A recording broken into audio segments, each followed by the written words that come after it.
Hi everyone. Today I'm going to be reading you a story called Wombat Stew.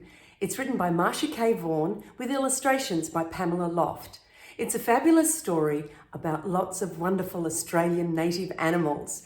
It's great fun and it also has some singing in it, and that's why I'm reading it to you. So I hope you enjoy Wombat Stew. Here we go. Wombat Stew. One day on the banks of a billabong, a very clever dingo caught a wombat and decided to make wombat stew, gooey, brewy, yummy, chewy wombat stew.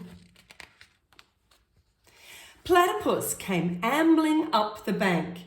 "G'day, Dingo," he said, snapping his bill. "What's all that water for?" "I'm brewing up a gooey chewy stew with that fat wombat," replied Dingo with a toothy grin. "If you ask me," said Platypus, "the best thing for gooey stew is mud, big blobs of billabong mud." "Blobs of mud?" Dingo laughed. "What a good idea! Righto, in they go."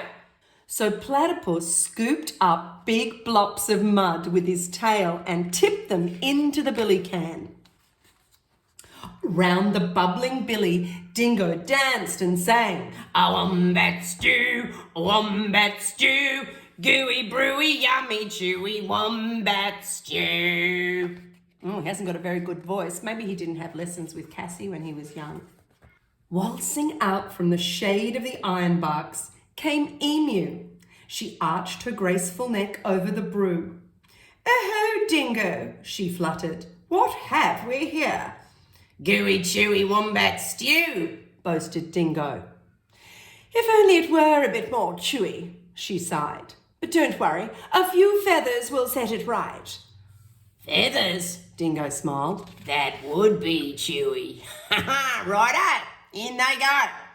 So into the gooey brew, Emu dropped her finest feathers. Around and around the bubbling billy, Dingo danced and sang. "A wombat stew, crunchy munchy for my lunchy wombat stew." Oh look, there's Cookie. Hoo-hoo, Cookie. Oh, there you are. Who's going to come along next? Old Blue Tongue the lizard came sliding off his sun-soaked stone. "Silly Dingo," he hissed. "there are no flies in this stew. Can't be wombat stew without crunchy flies in it." And he stuck out his bright blue tongue. "There's a lot to be said for flies," agreed Dingo, rubbing his paws together. "Righto, in they go."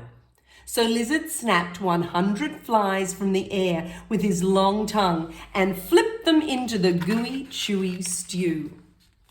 Around and around the bubbling billy, Dingo danced and sang. "A wombat stew, crunchy munchy for my lunchy wombat stew." Oh, you can see none of them look very impressed, do they? Up through the red dust popped Echidna. "Wait a bit, not so fast," he bristled, shaking the red dust from his quills. "Now, I've been listening to all this advice, and take it from me, for a munchy stew, you need slugs and bugs and creepy crawlies." Dingo wagged his tail. "Why, I should have thought of that." "Righto, in they go." So Echidna dug up all sorts of creepy crawlies and dropped them into the gooey, chewy, crunchy stew.